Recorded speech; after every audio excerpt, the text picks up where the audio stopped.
अंकुर, yes ma'am. Hand raise क्यों किया आपने?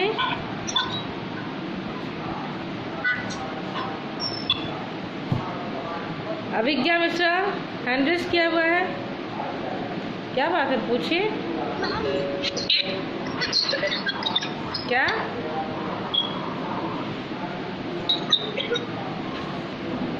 चलिए तो फिर हम लोग शुरू करें।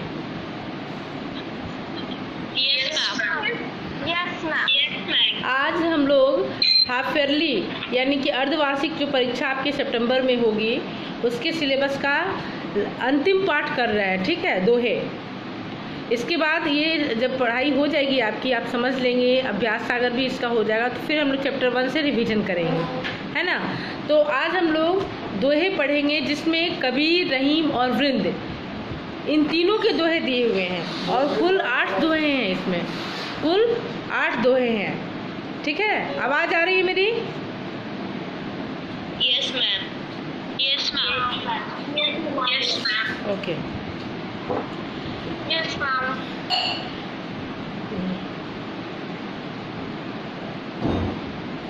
ठीक है, आज थोड़ा प्रॉब्लम है, मैसेज आप लोग डाल रहे हैं। अच्छा ठीक है, जिसका वीडियो ऑन हो रहा है कीजिए, नहीं हो रहा है आज के लिए कोई बात नहीं, लेकिन कोशिश क्या कीजिए कि वीडियो ऑन करके ही आप बैठे।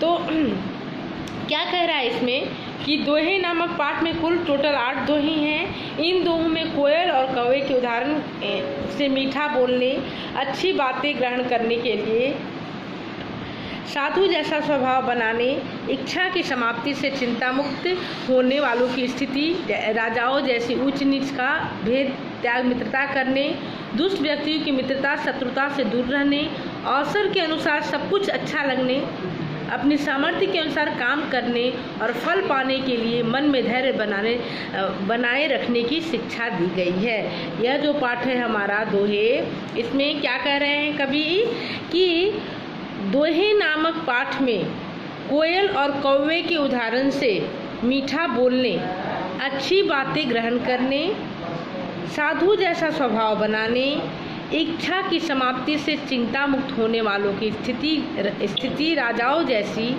ऊंच नीच का भेद त्याग मित्रता करने, दुष्ट व्यक्तियों की मित्रता शत्रुता से दूर रहने, अवसर के अनुसार सब कुछ अच्छा लगने, अपनी सामर्थ्य के अनुसार काम करने और फल पाने के लिए मन में धैर्य बनाए रखने की शिक्षा दी गई है। यानी जब हम इस पाठ को पढ़ेंगे, इस दोहे को जब हम पढ़ेंगे, तो हर दोहे में हमें एक एक शिक्षाप्रद आपको बातें मिलेंगी, जिससे कि आप समझेंगे कि ये जितनी भी बातें इसमें लिखी गई हैं, जो भी दोहे लिखे गए हैं और जिसका अर्थ मैं बताऊंगी आपको, सुनने के बाद आपको बिल्कुल ऐसा लगेगा जैसा ये वाकई में आपके व्यवहार में की गई बातें हैं, आप व्यवहार में लाते हैं। और जितने जिन लोगों ने इसे लिखा, कबीर के बारे में आपको पता ही है कि वो बिल्कुल निरक्षर थे, उनको अक्षर ज्ञान नहीं था, साक्षर नहीं थे वो। रहीम भी साक्षर नहीं थे। वृंद, ये लोग मतलब समाज में जो हो रहा था उसको देख रहे थे और तब वो लयबद्ध पंक्तिबद्ध वो बातें बोल जाते थे और उनकी ही बातों को एक ग्रंथ, उनकी बातों, जो बातें उन्होंने जो कहकर चले गए, उनकी बातों को एक जगह एकत्रित कर लिया गया और उसको एक नया रूप दे दिया गया, जो कि हम उस चीज़ को अपने व्यवहार में लाते हैं, हम उसको देखते हैं, सुनते हैं, और जब हम व्यवहार में लाते हैं तो वाकई में कभी कभी आप देखते होंगे कि आप तो नहीं, अभी तो आप छोटे हैं, आप भी जब बड़े हो जाएंगे तो कभी कभी आप देखते होंगे कि इन दोहों को व्यवहार में लोग प्रयोग भी करते हैं और बताते भी हैं, यूज़ भी कर लेते हैं और कहते हैं कि हाँ, कवि ने ठीक ही कहा है कि ऐसा होना चाहिए। तो जब हम दोहे के अर्थ को जानेंगे तो आपको ऐसा अनुभव होगा। पहला दोहा क्या है? कागा काको धन हरै, कोयल काको देत, मीठे बोल सुनाए के जग अपना कर लेत। पहला दोहा यही है ना? Yes ma'am. है ना? Yes ma'am. Yes ma'am. Yes ma'am. हाँ, तो अब एक काम कीजिए, अगर आपके पास बुक है तो आप एक पेंसिल भी ले लीजिए और जो मैं अर्थ बताती जाती हूँ पेंसिल से, वहाँ पे उसको अंडरलाइन करके वहाँ उसका मीनिंग भी लिख लीजिए, ठीक है। शब्दों का मीनिंग अर्थ लिखिएगा, शब्द का अर्थ मैं बताऊँगी। जैसे क्या है, कागा काको धन हरै, तो कागा यानी कौवा, कागा के को अंडरलाइन कीजिए और लिखिए कौवा।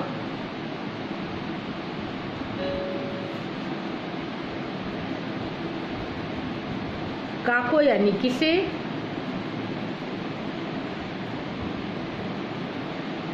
हरे यानी छीनता है।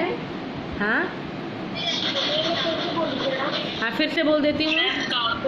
कागा कौवा, मैं लाइन से बोलूंगी फिर आपको। कागा कौवा।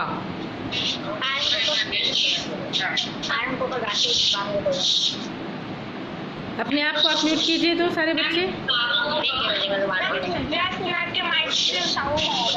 अनुष्का वक्त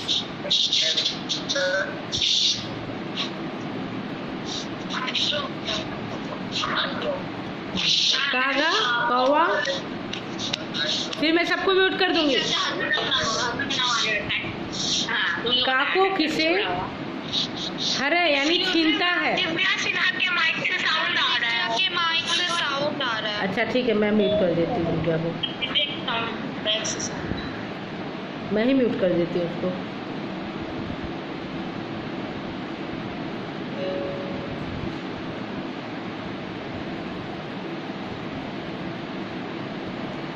हरे यानी छीनता है, लिखते जाइए आप लोग, मैं उसको म्यूट कर देती हूँ दिव्या सिन्हा, वो म्यूट तो हो गई हो।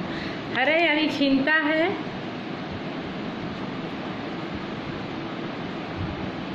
बोल यानी वाणी यानी बोली।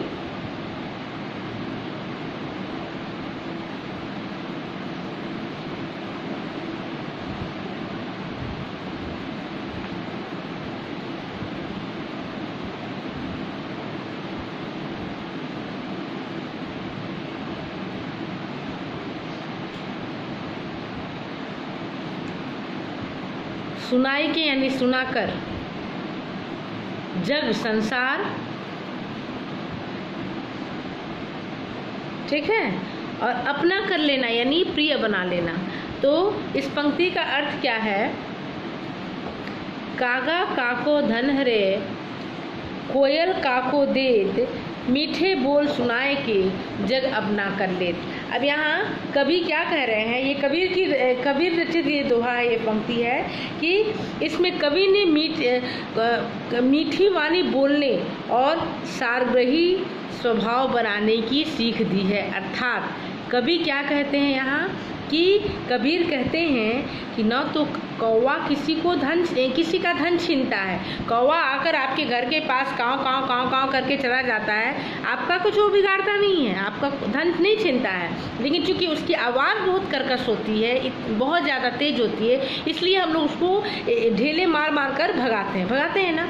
ठीक वैसे ही जो कोयल होती है उसकी वाणी बहुत मीठी होती है ना। तो वो अपनी वाणी के कारण सबको अपना बना लेती है। वो जब मीठी वाणी बोलती है, कोयल आपके घर के पास आकर या घर के पास जो पेड़ है उसके ऊपर अगर वो मीठी वाणी में बोले, उसकी आवाज़ बहुत मधुर होती है, तो जब वो बोलती है तो क्या आप उसको मारकर भगाते हैं? बताइए, नहीं भगाते हैं ना। हाँ, तो यहाँ कवि यही कह रहे हैं कि आपको अपने व्यवहार से लोगों को अपना बनाना है। आप जिस तरह कौवा किसी का धन नहीं छीनता, लेकिन फिर भी उसकी आवाज़ इतनी तीखी होती है, इतनी कर्कश होती है कि उसको ईंटें मारकर लोग भगाते हैं। ठीक वैसे ही कोयल जो होती है वो भी बोलती है, लेकिन उसकी आवाज़ इतनी मीठी होती है कि लोग उसे अपना बना लेते हैं, वो लोगों को अपना बना देती है। तो हमें भी बिल्कुल वैसा ही होना है। ठीक है, क्लियर है? स्नेहा कुमारी,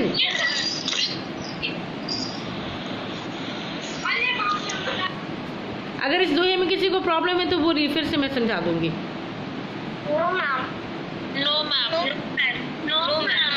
एक बार फिर बोल देती हूँ, उसके बाद फिर हम लोग दूसरे दोहे की तरफ आएंगे कि कबीर कहते हैं कि न तो कौवा किसी का धन छीनता है और न कोयल किसी को कुछ देती है, लेकिन फिर भी कौवे की कोई कर्कश आवाज़ से लोग उसे अपने पास से भगा देते हैं, लेकिन कोयल की मीठी आवाज़ लोगों को अपना बना लेती है और सारे लोगों की वो प्रिय बन जाती है। तो यानी हमें इस दोहे से हमें क्या शिक्षा मिल रही है कि हमें हमेशा ऐसा करना चाहिए कि लोगों की तरफ, लोगों को हम अपनी तरफ आकर्षित कर ले, लोग हम ऐसा व्यवहार करें कि लोगों के प्रिय बन जाएं। ठीक है, आप लोग की तरफ भी बारिश हो रही है? यहाँ तो बहुत तेज बारिश हो रही है। यस मैम, यहाँ बहुत बारिश। ओके, अनुष्का आप तो अभी दरभंगा में ही है ना, वहाँ भी बारिश हो रही है? यहाँ पे धूप निकला है, यहाँ तो बहुत तेज बारिश है अभी। चलिए बहुत बारिश हो रही है मैम, यहाँ पे धूप निकला है। ओके, दूसरा दोहा क्या है शैली? बारिश हो रही है अनुष्का। शैली, दूसरा दोहा बताइए। काको यानी किसे? काको यानी किसे?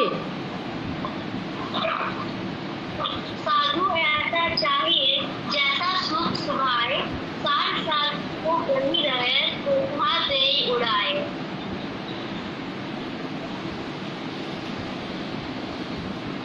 देखिए, साधु ऐसा चाहिए जैसा शुभ सुभाए, सार सार को गही रहे, थोथा दे उड़ाए। तो पहले तो इसका मीनिंग लिख लीजिए आप अंडरलाइन करके।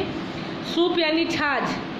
सूप, आप लोगों ने सूप देखा है ना, मतलब जो छिछला होता है और साइड से थोड़ा सा ऐसे उठा हुआ होता है, जिसमें कि हम चावल को, गेहूं को फटकते हैं और जो खराब चीजें होती हैं वो बाहर निकल जाती हैं और अच्छी चीजें अंदर आ जाती हैं। क्या? हाँ, जो छठ पूजा में यूज होता है उसको ही कहा जा रहा है। सूप यानी छाछ, सार सार यानी काम की बातें। सार सार को अंडरलाइन करेंगे और क्या लिखेंगे? काम की बातें।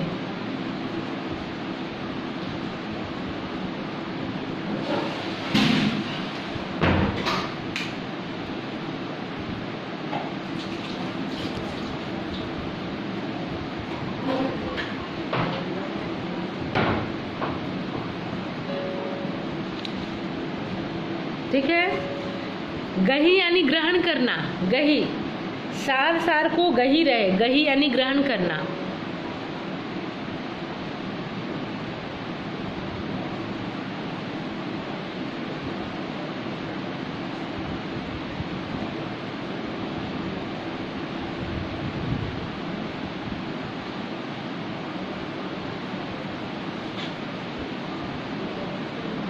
गही यानी ग्रहण करना। थोथा यानी बेकार की वस्तु। थोथा यानी बेकार की वस्तु।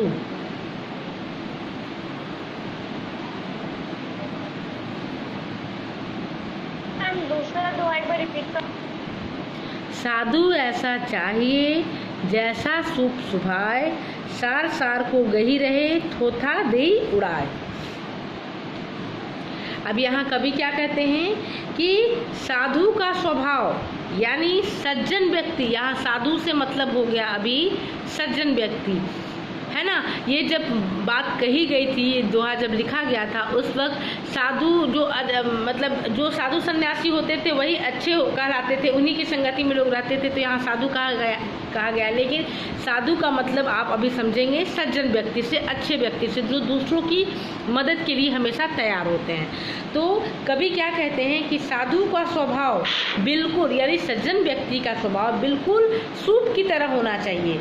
जैसे सूप काम के योग्य अनाज को अपने पास बचाकर रख लेता है। जब सूप में हम लोग अनाज को फटकते हैं तो क्या होता है, जो अच्छी चीज़ें होती हैं वो सूप में रह जाती हैं, जो खराब चीज़ें होती हैं वो आगे बाहर की तरफ निकल जाती हैं। कभी कभी वो हम लोग ज़्यादा उछाल के ऐसे फटकते हैं तो वो नीचे भी गिर जाती हैं। तो बिल्कुल सज्जन को वैसा ही होना चाहिए। कैसा?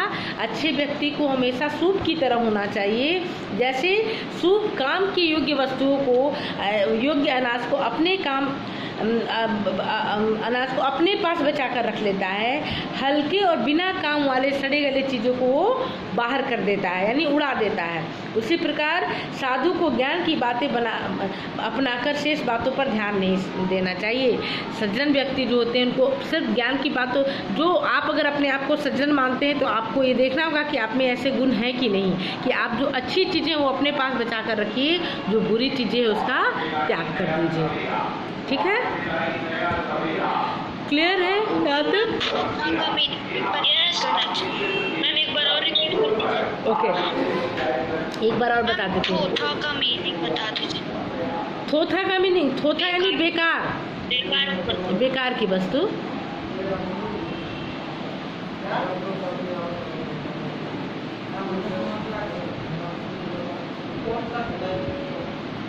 थोथा यानी बेकार की वस्तु।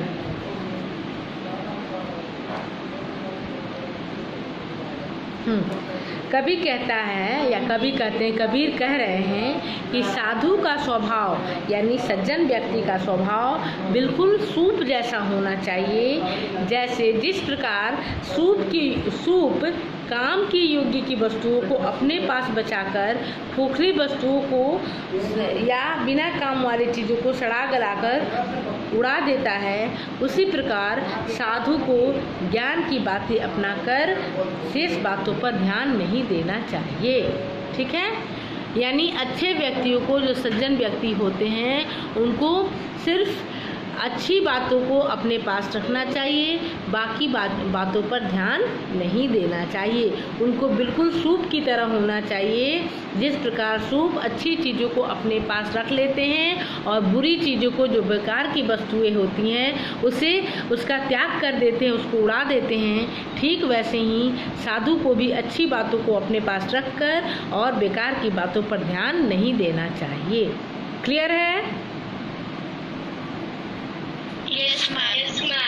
देखिए, इसलिए मैं आप दोहे को थोड़ा ध्यान से पढ़ लीजिए, क्योंकि ये हाफ ईयरली में दोहा तो जरूर आता है, चाहे कहीं से भी क्वेश्चन पेपर बन के आए, लेकिन दोहा से क्वेश्चन जरूर पूछेगा। जो प्रश्नोत्तर है ना, उससे ही पूछेगा, प्रश्न ही पूछेंगे, लेकिन सारा उत्तर जो होगा वो दोहा से ही संबंधित होगा। तो आपको दोहे को अच्छे से समझना पड़ेगा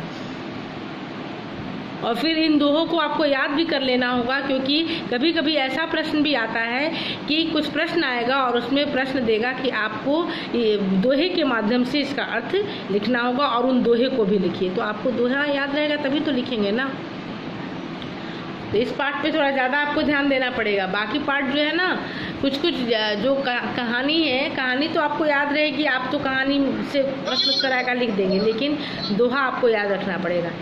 ठीक है? ठीक है मैम।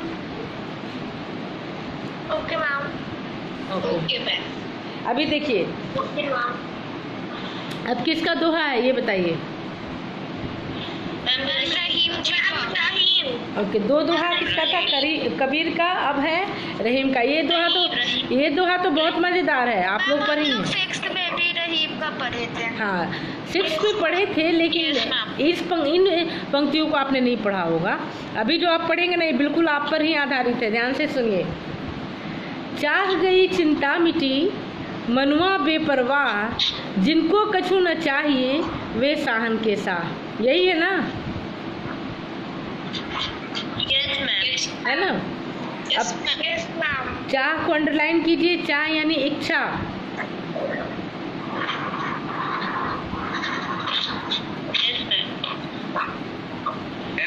मतलब मैम चिंता, सॉरी इच्छा।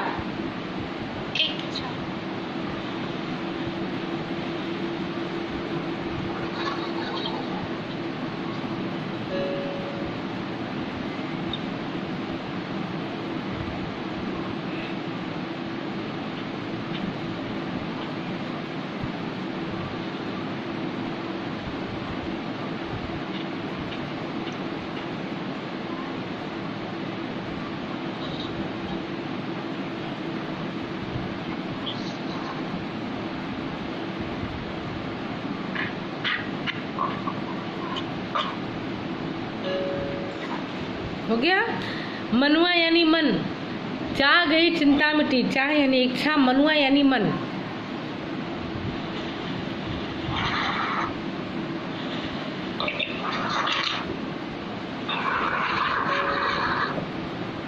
बेपरवाह चिंता मुक्त। बेपरवाह यानी चिंता मुक्त, मनुआ बेपरवाह। मनुआ यानी मन, बेपरवाह चिंता मुक्त।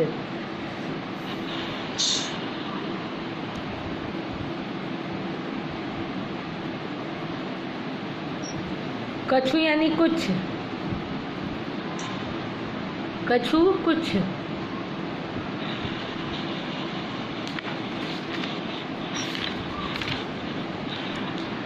साहन के शाह राजाओं के राजा। साहन के शाह यानी राजाओं के राजा।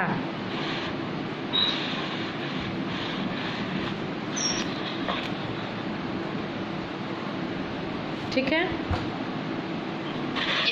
अब हम लोग इसका मीनिंग समझ लेते हैं।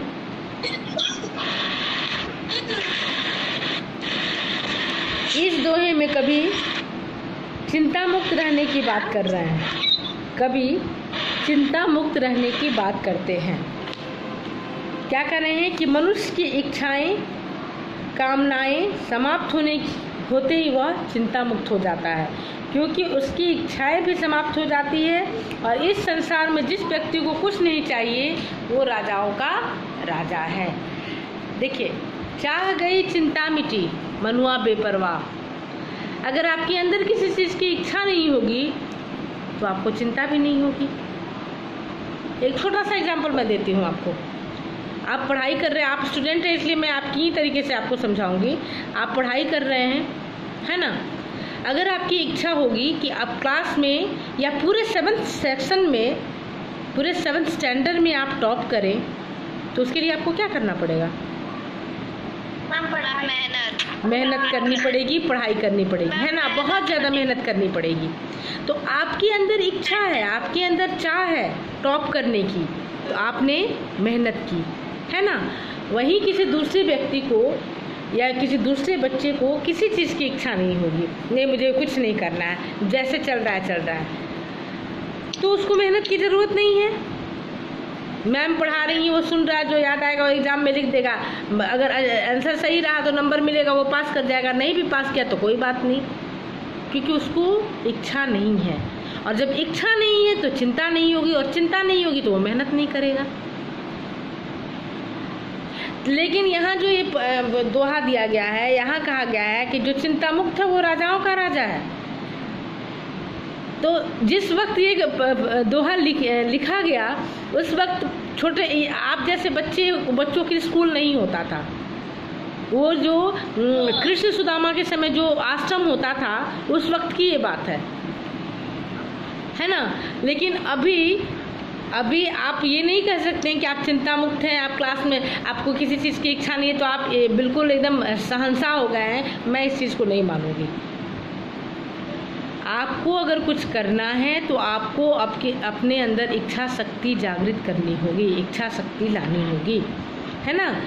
चाह गई चिंता मिटी मनुआ बेपरवाह। अगर चाह नहीं है तो चिंता नहीं होगी, और चिंता नहीं होगी तो आपका मन बिल्कुल लापरवाह हो जाएगा। कुछ मन ही नहीं करेगा आपको करने का, क्योंकि आपको किसी चीज़ की इच्छा नहीं है। जैसे चल रहा है। तो आपको अगर कुछ चाहिए तो आपको उसकी इच्छा अगर होगी तो आप उसके लिए क्या करेंगे? चिंता करेंगे। और चिंता क्या करेंगे कि कैसे मैं टॉप करूं, और इसके लिए आप कड़ी से कड़ी मेहनत करेंगे, है ना। जिनको कछुना चाहिए वे साहन के साथ। तो यहाँ रहीम कवि क्या कहते हैं कि जिसको किसी चीज़ की इच्छा नहीं, जो बिल्कुल एकदम बेफिक्र है, वो सहनसाओं का सहनसा अर्थात राजाओं का राजा कहलाता है ना। तो इस संसार में जिस व्यक्ति को कुछ नहीं चाहिए वो राजाओं का राजा है। लेकिन आप बच्चे हैं, आपको तो अभी बहुत कुछ चाहिए। अब हम लोग बड़े हो गए हैं, जो हम लोग को करना है। हालांकि ये बात नहीं है, अभी भी अगर हम लोग अच्छा नहीं करें, मेहनत नहीं करें, अगर मान लीजिए कि मैं खाना बनाती हूँ और मुझे खाना बनाने में मुझे अच्छा चीज़ इच्छा है कि मैं आज बहुत अच्छा कुछ बनाऊँ, तो उसके लिए मुझे मेहनत करनी पड़ेगी ना। बैठे बिठाए तो नहीं मिलेगा, है ना।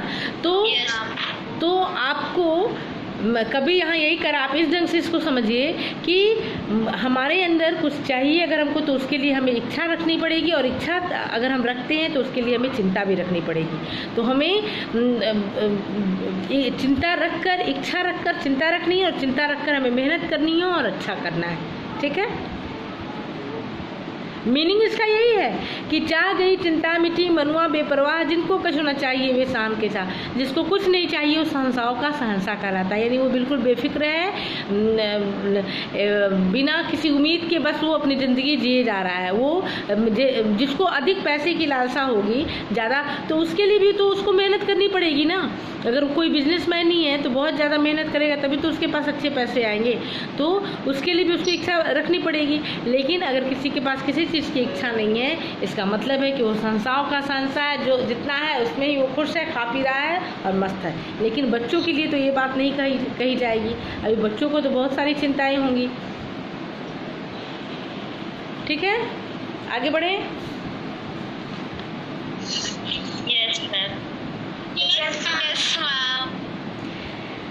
जे गरीब पर हित करे ते रहीम बड़ लोग, कहाँ सुदामा बापरो कृष्ण मिताई जो। अब देखिए यहाँ कृष्ण और सुदामा की बात हो रही है। क्या कह रहे हैं कवि कि इस संसार में वही लोग महान हैं जो दूसरों की भलाई करते हैं। जैसे श्री कृष्ण और सुदामा की स्थिति में जमीन और आसमान का अंतर था ना। एक बहुत बड़े राजा थे और एक बिल्कुल ही गरीब व्यक्ति, सन्यासी, बहुत ही गरीब, जिसको कि अगर भिक्षा मिली तो वो खाया, अगर भिक्षा में कुछ नहीं मिला तो उस दिन वो उपवास रह गया। और जिस वक्त ये सुदामा थे उस वक्त ऐसा होता था कि गिनकर उन लोगों को मात्र दिन भर में 5 घर ही जाने होते थे और 5 घर में ही भोजन मांगना होता था। अगर 5वें घर से तक टोटल 5वें घर तक कुछ नहीं मिला तो 6ठे घर में वो भूखे ही रह जाएंगे, लेकिन 6ठे घर में वो भिक्षा मांगने नहीं जाएंगे। ये नियम के खिलाफ था, है ना। तो यहाँ यही बात कही जा रही है कि कृष्ण कितने बड़े आदमी थे, वो राजा थे और उनके मित्र जो थे वो बिल्कुल बहुत ही गरीब थे। तो यहाँ ज़मीन आसमान का अंतर था, लेकिन कृष्ण ने उनकी भलाई कर, अर्थात उनको धन देकर, उनकी मदद करके उन्हें योग्य बना दिया, मित्रता के योग्य बना दिया और श्री कृष्ण महान बन गए। हम लोग कृष्ण और सुदामा की मित्रता के कारण ही तो उनको जानते हैं ना, कि कृष्ण ने मतलब मित्रता की अगर मिसाल देनी हो तो कृष्ण और सुदामा की मिसाल देंगे। तो कृष्ण को उनके भलाई के कारण उनको महान बनाया गया, अर्थात सुदामा की भलाई के कारण ही श्री कृष्ण महान बने। वो तो भगवान थे, सबको ही जानता था, लेकिन यहाँ मनुष्य रूप में जब वो आए और एक गरीब व्यक्ति जो कि उनका मित्र था और इतना गरीब था कि वो अगर एक समय उसको भोजन नहीं मिले तो वो भूखा ही वो और उसके बच्चे रह जाते थे। और जब वो कृष्ण से मिलने आए सुदामा, और कृष्ण ने उनको पूरे ये अपने पूरे क्या हुआ एक हाँ, जब कृष्ण और सुदामा उनसे मिलने आए कृष्ण से, तो पूरी प्रजा के सामने कृष्ण ने उनको गले लगा लिया था। तो ये उनकी महानता थी, वो बहुत बड़े व्यक्ति थे, वो भगवान भी थे और राजा भी थे। तो ये उनकी महानता थी और उनकी महानता उनकी सुदामा की भलाई करने से ही पहचान में आई। हाँ नहीं बैठा, ठीक है। तो किसी की भी महानता, दूसरों की भलाई अगर आप करते हैं तभी आप महान कहलाएंगे, जैसा कि कृष्ण ने सुदामा के साथ किया। क्लियर है?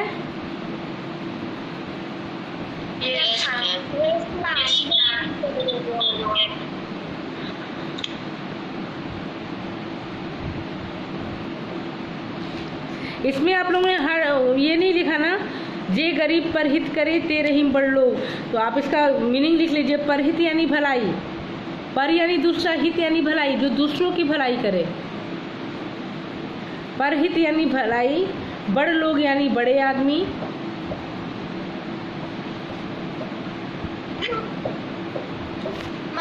हाँ बोलिए। बड़े लोग यानी बड़े आदमी,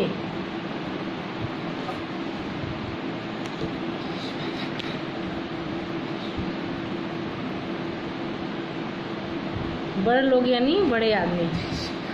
नहीं दिख रहा, बिल्कुल नहीं दिख रहा। बापरू यानी बेचारा,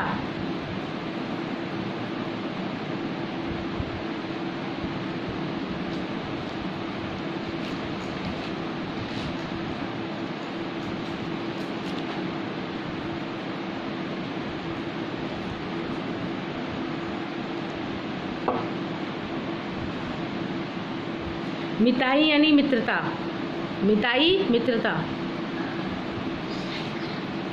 स्नेहा आप नहीं लिख रही हैं, स्नेहा 7th E।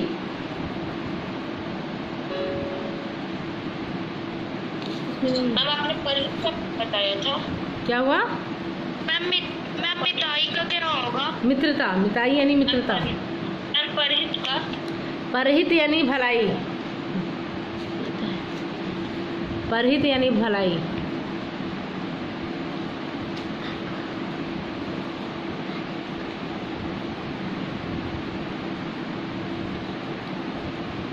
परहित यानी भलाई। मिताई मतलब? मिताई यानी मित्रता।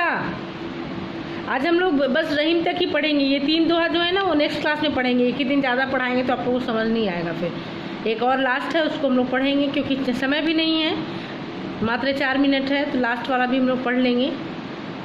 चलिए। रहीमन ओछे नरन सौ। वो जब इसको लिखवाऊंगी तो उसको भी देगा। अच्छा लिख ही लीजिए।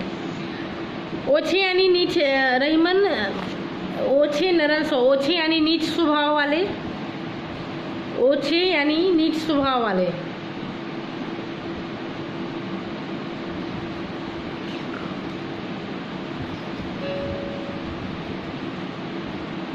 ओछे यानी नीच स्वभाव वाले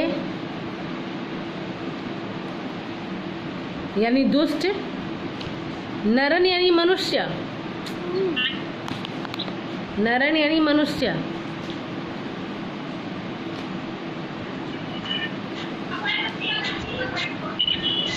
बैर दुश्मनी। दो यानी दोनों। स्वान यानी कुत्ता। स्वान यानी कुत्ता। अब इसको भी सुन लीजिए, नहीं तो फिर समय खत्म हो जाएगा बेटा।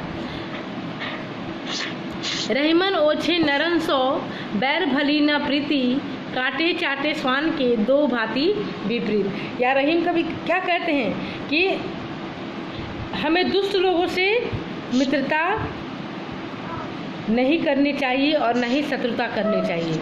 यानी जो बुरे लोग हैं उनसे मित्रता भी मत कीजिए और दुश्मनी भी मोल मत लीजिए, है ना। मित्रता करेंगे तो वो तो दुष्ट है, वो तो आपसे किसी न किसी कारण से आपको बुरा बना ही देंगे। और अगर आप दुश्मनी करते हैं, शत्रुता करते हैं, तो भी वो बदमाश हैं और आपको किसी न किसी कारण से आपको नीचा गिरा देंगे या आपको भला बुरा करने लगेंगे। कहने का मतलब ये कि उनके साथ कोई भी व्यवहार अच्छा नहीं है, उनसे दूरी बनाकर ही रखनी चाहिए, क्योंकि वे उन कुत्तों की तरह है जिनका प्रेम से चाटना भी अपवित्र करता है। यानी कुत्ता अगर आपको दिन भर ऐसे ऐसे चाटता रहे, आप कुत्ते को अपने घर में अगर रखते हैं और आपको चाटता रहे तो क्या आप शुद्ध कहलाएंगे? नहीं, आप दिन भर जाकर अपने हाथ पैर को धोते रहेंगे, बहुत ज़्यादा करेगा तो आप नहा भी लेंगे। तो जिनका प्रेम से चाटना भी अपवित्र है, और अगर आपको वो काट लेता है तो फिर आपको पेट में इंजेक्शन भी लगवाने पड़ जाते हैं। बिना इंजेक्शन के आप नहीं रह सकते अगर कुत्ता आपको काट ले तो, अर्थात उनका साथ दुखदाई होता है। कहने का मतलब ये कि जो दुष्ट लोग होते हैं, जो बुरे लोग होते हैं, उनकी शत्रुता और मित्रता दोनों ही खराब होती है। जिस तरह कुत्ते को अगर आप अपने पास रखते हैं तो उसका प्रेम से चाटना भी आपको अपवित्र करता है, और जब वो काट लेता है तो उसके कारण भी आपको पेट में इंजेक्शन लगवाने पड़ते हैं, जो कि काफ़ी